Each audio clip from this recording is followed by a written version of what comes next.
안녕하세요. 저는 올해로 결혼한 지 2년 된 가정주부입니다. 돈이 웬수라는 말을 들어는 봤지만 그게 제 이야기가 될 줄은 상상도 못했네요. 아무래도 돈 때문에 이 모든 사단이 시작되었으니 돈 이야기를 빼놓을 수가 없겠네요. 결혼 전 저는 마케팅 회사를 다니고 있었는데 월 수입은 300 정도였어요. 남편의 경우 출판사를 다니고 있었고 월 수입은 저와 비슷하거나 적거나 그랬습니다. 저희 둘이 만나게 된 건 서로 알고 지내던 오지랖이 넓었던 작가의 소개 덕분이었고요. 아무래도 둘 다 결혼 정년기에 만났기에 사귄 지 6개월 정도 되었을 무렵 이미 결혼 이야기가 나오기 시작했어요. 솔직히 저는 좀 더 시간을 갖고 만나면서 천천히 따져보고 싶었는데 남편은 이세를 생각해서라며 하루라도 빨리 결혼을 하고 싶어 했었어요. 남편의 적극적인 태도 덕분에 알게 된 지 1년도 되지 않아서 결혼식까지 올렸는데 지금 그게 너무 후회가 되네요. 결혼할 때 남편은 요즘은 다들 그렇게 한다며 반반 결혼식을 하자고 하더라고요. 솔직히 그때는 둘 다 벌이도 비슷하고 하니까 반반 결혼식이라는 게 솔깃하게 들렸습니다. 그래서 저도 좋다고 했고요. 딱 하나 반반할 수 없었던 게 바로 집이었습니다. 시부모님의 재산 상황이 남편이 알고 있는 것과는 많이 달랐거든요. 이미 빚도 많이 있으셨고 체납된 세금도 있으셔서 남편에게 어떤 도움도 주실 수 없는 상황이었습니다. 반면에 저희 친정에서는 하나뿐인 딸 결혼할 때를 위해서라며 오랫동안 들어놓으신 적금도 있었고 이미 노후도 준비되신 상황이라 제가 부탁만 하면 더 큰 도움도 주실 수 있는 상황이었어요. 그 사실을 알고 있던 남편은 반반 결혼을 외치면서도 집만큼은 저희 친정 도움을 받았으면 하는 눈치였습니다.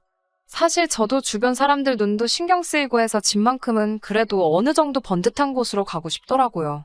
그래서 집만 빼고 나머지는 다 반반으로 하게 되었습니다. 친정 부모님은 대출을 좀 받더라도 아파트를 매매하라고 하셨는데 남편이 은근히 공동명의를 바라는 눈치더라고요. 대출은 같이 갚아나갈 거 아니냐면서요. 하지만 저희 친정 부모님이 이미 집값의 70% 가까이를 현금으로 내주시는데 고작 30% 대출금을 같이 갚는다는 이유로 공동명의를 해주는 건 말이 안 되지 않나요? 저는 남편에게 당장 공동명의는 안 된다고 했습니다. 그러자 남편은 저더러 후회하지 말라 했지만 그 말이 그런 뜻일 줄은 상상도 못했습니다. 친정 부모님이 집을 해주셨기 때문에 공동명의를 안 해주려고 한 건 아닙니다. 남편의 적극적인 구애 덕에 짧은 연애 후에 결혼을 하게 되었기 때문에 대부분 친정 부모님이 해주신 거나 마찬가지인 집을 시작부터 공동명의로 하고 싶지 않았을 뿐입니다. 그래도 30%가 대출이었기 때문에 얼마 안 되는 이자겠지만 그래도 같이 벌어서 같이 갚아나가는 금전적인 신뢰를 쌓고 대출 상환이 끝나는 시점에 공동명의로 돌려줄 계획이었어요. 그런데 남편은 신혼여행에서 돌아오자마자 폭탄 선언을 하더군요. 집을 공동명의로 해주기 전까지는 자기도 혼인신고를 안 올릴 거다. 그리고 집명의는 공동이 아닌 당신 개인으로 되어 있으니 공동명의로 바꾸기 전까지는 당신 소유물이나 마찬가지니 대출금은 혼자서 갚았으면 좋겠다고 말이에요. 그렇게 저희는 각자 월급에서 생활비 명목으로 100만 원씩 각출하여 200만 원을 공동자금으로 쓰는 결혼 생활을 시작했습니다. 명목상으로는 반반 결혼을 했기 때문에 생활비도 정확히 반씩 나눠서 내고 남은 돈은 자기가 직접 알아서 관리하기로 했어요. 그런데 처음 1년은 아무런 문제도 없다가 제가 실직을 하게 되면서 상황이 안 좋아졌습니다. 제가 다니던 회사가 갑자기 부도가 나면서 어쩔 수 없이 회사를 나와야만 했습니다. 다행히 처음 몇 달은 실업급여를 받았기에 그럭저럭 버틸 수 있었어요. 하지만 그럼에도 불구하고 남편이 외벌이가 되니까 눈치 아닌 눈치가 보이더라고요. 게다가 실업급여로 생활비하고 아파트 대출금 내고 나면 정말 제 손에 남는 건 몇만 원뿐일 때도 있었고요. 다행인 건 그래도 그동안 비상금이라고 모아둔 돈이 있어서 그럭저럭 버틸 수 있었습니다. 그러다 몇 달 전 실업급여도 끝이 나고 제가 따로 모아둔 돈도 거의 바닥을 보일 때였어요. 왕래는 자주 한 적 없었지만 사촌 여동생이 결혼을 한다고 하더라고요. 아무리 그래도 어릴 적에 저를 잘 따르기도 했고 명색이 제가 사촌 언니인데 아무것도 안 할 수는 없어서 뭐 큰 건 해줄 수 없어도 축의금 얼마 정도는 해야겠더라고요. 남편에게 다음 주에 사촌 동생 결혼식이 있어서 이만큼 축의금을 내려고 한다고 이야기를 했더니 남편이 눈을 동그랗게 뜨고 정색을 하면서 저를 쳐다보더라고요. 그러더니 그걸 왜 나한테 말해? 이러는 거예요. 그걸 왜 우리 생활비에서 내야 하냐고요. 그래서 제가 이것도 경조사비에 포함 아니냐니까. 자기는 그 동생을 본 적도 없는데 나 혼자 번 돈을 왜 축의금으로 써야 하냐더군요. 그래서 제가 평소라면 내가 그냥 내 돈으로 하겠지만 지금은 당신도 알다시피 내가 수입이 없으니까 생활비에서 내자고 그랬어요. 이때부터는 그리고 솔직히 치사하고 더러워서 알았다 내가 낸다 하고 말 수도 있었지만 남편 말하는 꼬락서니를 보고 있으니 그냥 넘어가기가 싫더라고요.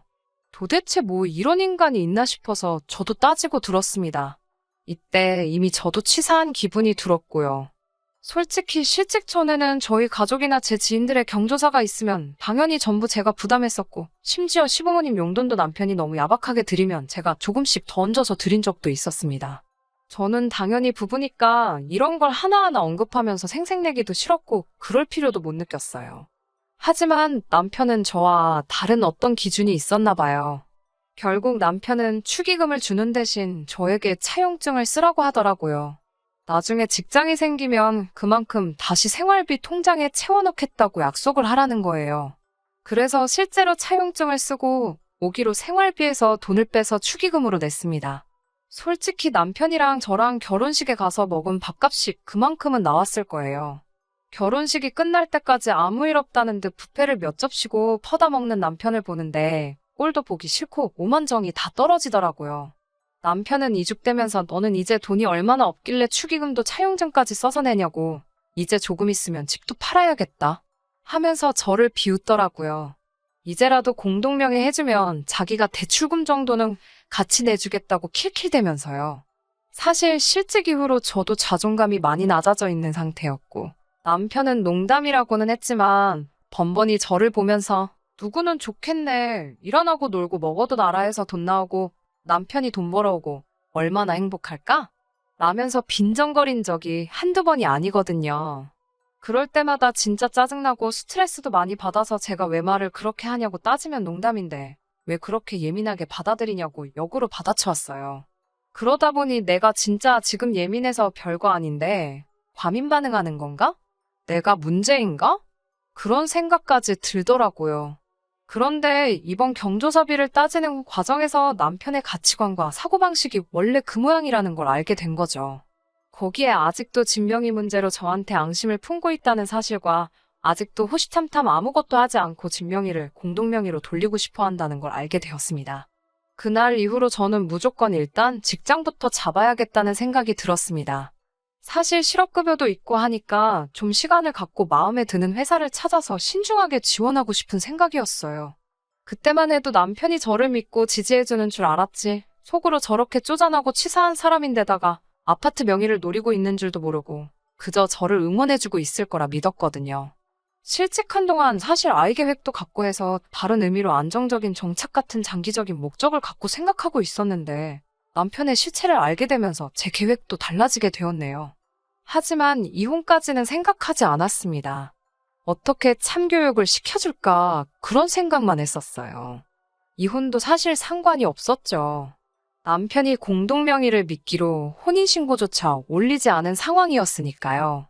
딸의 안정적인 정착을 위해 배출어주신 부모님의 호의가 이 남자에게는 제가 자기한테 미쳐서 집도 해오고 결혼 비용도 반반씩 하고 생활비까지 가져다주는 그런 사람인 거라 생각했다는 겁니다.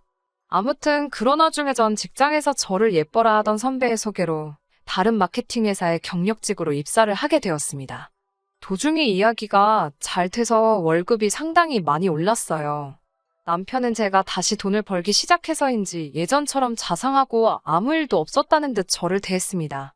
남들이 보기에는 참 잘 지내는 것처럼 보였을 거예요. 저도 속으로 안심을 하면서도 한편으로는 또 만약에 저한테 무슨 일이 일어난다면 저 사람은 똑같이 내 걱정이나 내 체면보다 내가 가지고 있는 아파트 명의부터 신경 쓰겠지? 하는 생각이 들기 시작하니 조금씩 남편이 불편하게 느껴지더라고요. 그러다 얼마 전 제가 다시 출근하기 시작하고 한두 달 정도 됐을 무렵이었어요. 새로운 직장과 사람들에게 적응하느라 스트레스가 상당했지만 그래도 다시 고정적으로 돈 들어오는 곳이 생기니까 자존감도 살아나는 것 같고 몇 달이었지만 참아야 했던 것들도 다시 할 수 있게 된 현실에 감사하며 지내고 있었습니다. 그러던 와중 신우에게 연락이 왔습니다. 참고로 신우와 저는 그렇게 가깝지는 않습니다. 남편보다 4살 많은 신우는 남편이 자기보다 먼저 장가가는 거에 불만이 굉장히 컸다고 들었어요. 하지만 시댁에서는 이미 딸도 노처녀인데 아들까지 노총각은 만들 수 없다며 순서가 무슨 상관이냐고 준비된 사람부터 가라고 했다고 들었습니다. 아무튼 그렇게 신우와 저는 좀 껄끄러운 사이인데 신우가 웬일로 저에게 연락을 해온 거예요. 그래서 제가 무슨 일이냐 하니까 자기가 결혼할 사람이 생겼다고 하더라고요. 비록 친하진 않아도 어쨌든 신우가 시집을 간다고 하는데 저도 기뻤고 축하한다고 했어요. 그런데 신우가 하는 말이 그래서 말인데 돈 좀 빌려줄 수 있냐고 하더라고요. 그래서 제가 놀라서 무슨 돈이요? 하고 물으니 결혼하기로 한 남자 쪽에서 5천만 원을 요구하더라는 거예요. 그래서 제가 아니 결혼하는데 왜 돈을 요구를 하냐고 물으니까 남자 쪽이 조건이 좀 좋아서 그렇다네요. 그래서 그럼 시부모님한테 물어보시지 왜 저한테 그러시냐 하니까 저더러 시댁 사정 알면서 왜 그러냐고 그러더라고요. 그래서 아무리 그래도 저한테 왜 말씀하시는 건지 모르겠다고 하니까 자기 남동생 그러니까 제 남편이 한번 물어보라고 그랬다는 거예요. 그래서 신우에게 일단은 죄송하지만 저는 그럴 여유 자금이 없다고 말해줬어요. 그날 저녁은 남편이 야근을 하느라 이야기를 못하고 다음 날이 되어서야 이야기를 하게 되었어요. 저는 도대체 신우가 무슨 소리를 하는 건지 모르겠다고 정말 당신이 나한테 돈 빌려달라고 하랬냐고 물었습니다. 그러자 남편이 한다는 소리가 제가 직장 안 다니는 동안에도 생활비 안 밀리고 잘 내놓길래 어디 믿는 구석이라도 있는 줄 알았지 그러더군요. 남편의 그 말에 저도 모르게 한숨이 나오면서 그때 축의금 가지고 나한테 차용증까지 쓰라고 한 거 기억 안 나냐고 물었더니 남편은 아, 맞다. 그랬지. 그러면서 그건 채워 넣었나 이러는 거예요. 제가 진작에 채워 넣었다고 말 돌리지 말라고 하면서 어쨌든 나 돈 없다고 딱 잘랐습니다.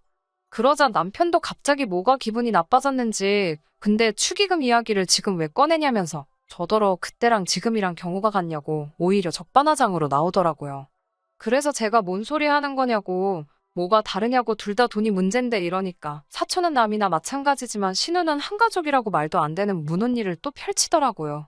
그러더니 그러지 말고 찾아보니까 우리 지금 사는 아파트도 많이 올랐는데 아파트 담보로 대출 좀 받아주자 이러는 거예요. 제가 실업급여로 꾸역꾸역 대출금 갚는 걸 보면서도 이 집은 제 명이니까 자기는 공동명의 해주기 전까지는 곧 죽어도 못 내준다던 남편입니다. 그런 인간이 제 아파트로 자기 누나 결혼자금을 만들어주자는데 화가 나다 못해 실소가 새어나오더라고요. 그러면서 저는 이혼만이 답이라는 확신을 얻게 되었습니다. 남편은 저를 사랑해서 결혼한 게 아니라 남들 눈이 있으니 결혼은 해야겠는데 기왕 할 결혼이면 안정적으로 돈을 낼 수 있는 여자랑 해야겠다 싶어서 저랑 결혼했다는 사실을요. 하지만 남자 잘못 만나서 인생 망한 여자는 있어도 혼자 살아서 망한 여자는 없다는 누군가의 말처럼 제가 남편 말대로 안정적으로 돈도 낼 수 있고 집값까지 올랐는데 뭐하러 굳이 남편이랑 사나 싶더라고요. 저 혼자 잘 벌어서 잘 먹고 잘 살면 되잖아요. 아무 말도 안 하고 제가 실실 웃고 있으니까 남편이 뭔가 이상했는지 제 눈치를 살살 보더라고요. 저는 남편을 쳐다보고는 이혼하자 그냥 그랬어요. 남편은 자기가 잘못 들었나 싶었는지 뭐라고? 이모한테 물어보자고? 이러는 거예요. 그래서 제가 이혼하자고 자기 짐 챙겨서 나가라고 이 집에서 그랬습니다. 그러자 남편은 오히려 어이가 없다는 듯 참나 무슨 신우 결혼자금 빌려주잔다고 이혼을 하자고 하냐면서 저더러 이까짓 아파트 있다고 이상하게 생색을 낸다 하더라고요. 그래서 나 생색 내는 거야. 너는 이까짓 아파트도 없잖아. 이까짓 아파트에 네 돈 10원도 안 들어갔잖아. 이 10원짜리만도 못한 인간아. 라고 소리를 쳤어요. 그러자 남편이 말이 너무 심한 거 아니냐면서 알았다고 그만하라고 하더라고요. 그래서 나 지금 농담하는 거 아니라고 그냥 당장 짐 싸서 나가달라고 했어요. 남편은 이혼이 무슨 애들 장난이냐고 짜증을 내면서도 점점 뭔가 상황이 심각하게 돌아가고 있는 걸 눈치챈 모양이었어요. 슬슬 제 눈치를 보더라고요. 저는 남편에게 이제 알겠냐고 너가 공동명의 안 해주면 부부가 아니라고 한 덕분에 우리 아직 혼인신고도 안 올려놓은 거 몰랐냐고 말하니 남편 얼굴이 사색이 되더라고요. 결혼 기간이 짧다고 한들 이혼하게 되면 재산분할 청구 소송이라도 할 수 있었을 텐데 이런 상황이라면 집안에 있는 객검 하나도 가져나오지 못할 걸 뻔히 알고 있으니까요. 남편은 결국 저에게 미안하다고 사과를 하더라고요. 미안하다고 끝날 일이었으면 저도 이렇게 화를 내지 않았을 테죠? 일단 신우한테는 당장 전화해서 돈 해주는 건 어려울 것 같다고 제가 보는 앞에서 말하라고 했어요. 전 그렇게 가족을 도와주고 싶다면 말리지는 않을 테니 담보대출 같은 말도 안 되는 소리 말고 알아서 직접 대출을 받으라고 했습니다. 사촌이든 가족이든 먼저 네 가족 내 가족 따지고 아내한테 차용증까지 쓰게 만든 사람이 대체 무슨 생각을 했길래 내가 순순하게 결혼하는 신우네 집을 사는데 도와줄 거라는 생각했느냐 따졌어요. 남편은 결국 어디 돈 나올 구석도 없으니 순순히 신우한테 전화해서 돈 이야기는 못 해준다고 제대로 전하더군요. 저는 그 모습을 보고 이제 충분히 반성을 했을 거라 생각했는데 그게 아니더군요. 남편은 전화를 끊자마자 툴툴대면서 이제 됐냐? 라고 저한테 성질을 부리더군요. 적반하장도 유분수지 사과했던 건 전부 진심이 아니었고 반성하는 모습은 하나도 보이지 않았어요. 저는 그래도 최대한 좋게 넘어가려 했는데 시키는 대로 하고 가만히 있었으면 거기서 끝날 일을 가지고 정말 끝까지 구질구질하게 나오더라고요. 됐냐고 물어봤으니 아직 안 됐다고 대답해줬어요. 기분 나쁜 거 티내면서 평소 성질내던 것처럼 문 부서져라 쾅 닫고 방으로 들어가려던 것 같은데 제가 아직 안 됐다고 말하니까 이런 저의 반응을 예상 못했는지 흠칫 놀라서 저를 쳐다보더라고요. 아직도 누가 칼자루 쥐고 있는지 똥오줌 못 가리고 정신 못 차리고 있는 남편에게 한마디 했어요. 이제부터 내 집에서 살려면 월세를 내라고요. 남편이 웃기지도 말라면서 부부 사이에 무슨 월세를 받냐고 하더라고요. 너 때문에 우리 혼인신고 안 한 거 모르냐. 내 명예 내 집에서 얹혀 사는데 네 돈 내 돈 따지고 있으면 그게 룸메이트지 무슨 부부냐고 쏘아붙였어요. 너가 내 남편이라는 확신이 들 때 그때가 되면 월세도 받지 않고 혼인신고는 물론 공동명의까지 해주겠다는 조건을 걸었죠. 하지만 그때까지는 우리는 그냥 동거인에 불과한 남남이라고 우리가 부부라는 확신을 가질 수 있게 처신 잘하라고 했어요. 남편은 자기가 그 상황에서 할 수 있는 게 없으니 또 비굴하게 나오더라고요. 내버리 뻔히 알면서 월세는 무슨 월세냐 하면서 불쌍한 척을 하다가 안 되니 내가 너 아니면 누구랑 결혼했겠냐. 우리가 비록 월급은 따로 관리했을지언정 서로 이 집에서 지낸 시간이 가짜였다고 생각하는 거냐 하면서 정에 호소하기 시작하더라고요. 마음 약해지면 안 될 것 같아서 단호하게 잘랐어요. 당장 이번 달부터 월세 내라고요. 월세를 받는다고 해도 사실 제가 그 돈을 개인적인 일에 쓸 생각도 없었어요. 그냥 따로 저금해놨다가 남편 돌려주던지 아니면 아직 남아있는 대출금 갚는데 쓰고 대출 갚는 게 끝나면 원래 계획했던 대로 이 집에 남편 명의도 올려줄 계획이었어요.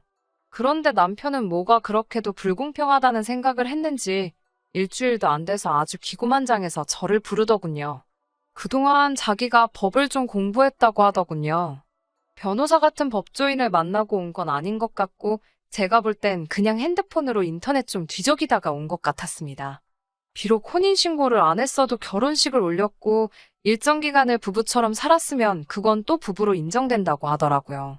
기고만장해서 하는 말이 오히려 지가 저한테 이혼 소송을 걸겠다고 하더군요. 남편 말에 따르면 우리 사이가 사실혼이 성립되는 거나 마찬가지고 그 관계가 해소되는 경우에는 재산 분할이 인정된다고요. 사실 그런 부분까진 생각 안 해봤어서 아차 싶었어요. 그것도 그렇지만 끝까지 저는 남편 고쳐 써먹어보려고 나름 노력한 건데 남편은 오히려 제 명의로 된 이 집을 자기가 분할받을 수 있다는 생각에 아예 이혼을 결심한 것 같더라고요. 참 사람 고쳐 쓰지 못한다는 말이 틀린 말이 하나 없더라고요. 기고만장해서 저런 식으로 나오는 남편을 달래가며 제 재산 지키는 것보다 차라리 이대로 이혼해버리는 게 좋겠다는 생각이 들었습니다. 그러자고 차라리 이혼하자고 대판 싸우고 다음날 저는 실력 좋다는 이혼 전문 변호사를 방문했어요. 남편이 조금이라도 생각을 할 줄 아는 사람이었으면 인터넷만 맹신할 게 아니라 저처럼 직접 행동을 했었을 텐데요. 맞벌이 부부이기는 하지만 혼인신고도 안 올렸고 각자 버는 돈 따로 관리를 했던 게 오히려 남편한테는 독이 되었네요.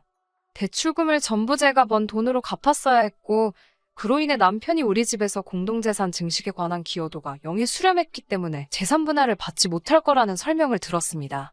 거기에 더불어 민법상 부부는 서로에 대해 부양과 협조의 의무가 있는데 제가 직장을 잃고도 남편은 저에게 생활비는커녕 자기 돈을 쓰려면 차용증까지 쓰게 했던 점으로 미뤄 재판상 이혼 사유에 해당해서 제가 위자료까지 청구할 수 있더라고요.